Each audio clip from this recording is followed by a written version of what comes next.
mafuta mationa matikorete process. Matikorete. Mafuta matikorete process. No ibo no ramanuja. Ndio watu wagumu na taho mana. Ete mamutumio wa kanitha. Amatari. Ukapote. Oli kuja. Joseniki. No, la kirari. No,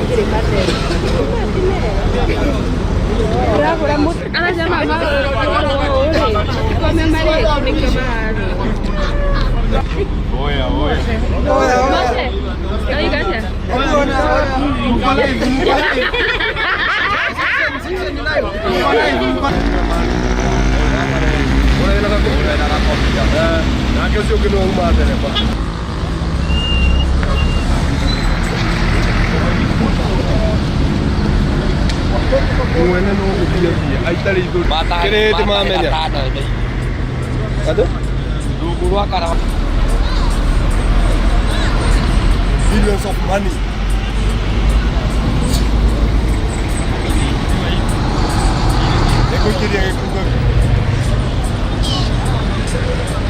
Saa 12 ya kukuwa na watu wengi wenye walikuwa wameanza kuchota, lakini vile masaa inaenda ikiendelea ndio watu wamekuja wakashota mafuta mpaka yenye ilikuwa imejaa hapa kwa mtaro, naona ni kama yote imeisha na watu wamejisaidia nayo. Mtungikaa 10.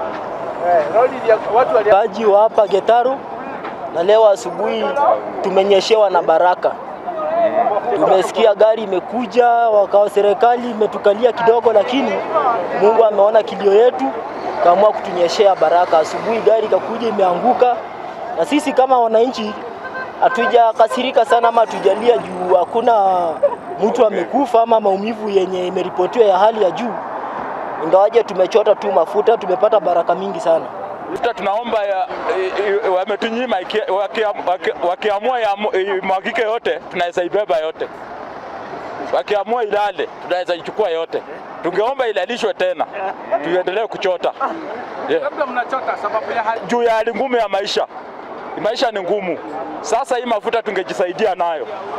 Juu unga iko juu, mafuta ndio hii, at least tungeuza hata mtungi moja ingine tutumie. Tupate unga na tukue na mafuta. Yeah. Safi ama mtaitumia tu hivyo? Ni safi, tutaichunga tu na tutumie mafuta hivyo na nguo.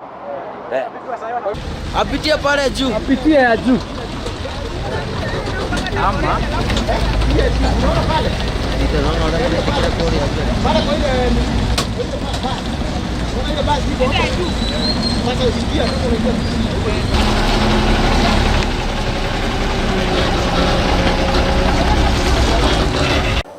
hii gari ilikuwa inatoka Mombasa ikiwa inabeba mafuta unrefined ya kupika, ilikuwa inapeleka Uganda.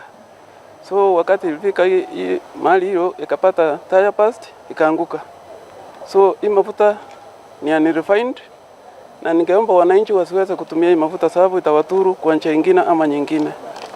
Haikuwa imefika process ya kumaliza kupika. So mafuta unrefined. So wananchi msitumie tafadhali. Mtu ameweza kutumia hii mafuta sababu watu wamekimbilia wamechota hii mafuta mali imepitia kwa mtaro waenda kuchotea mbali. Ningependa kama iko mtu yoyote ambaye ametumia mafuta aweze kwenda hospitali aweze kuangaliwa.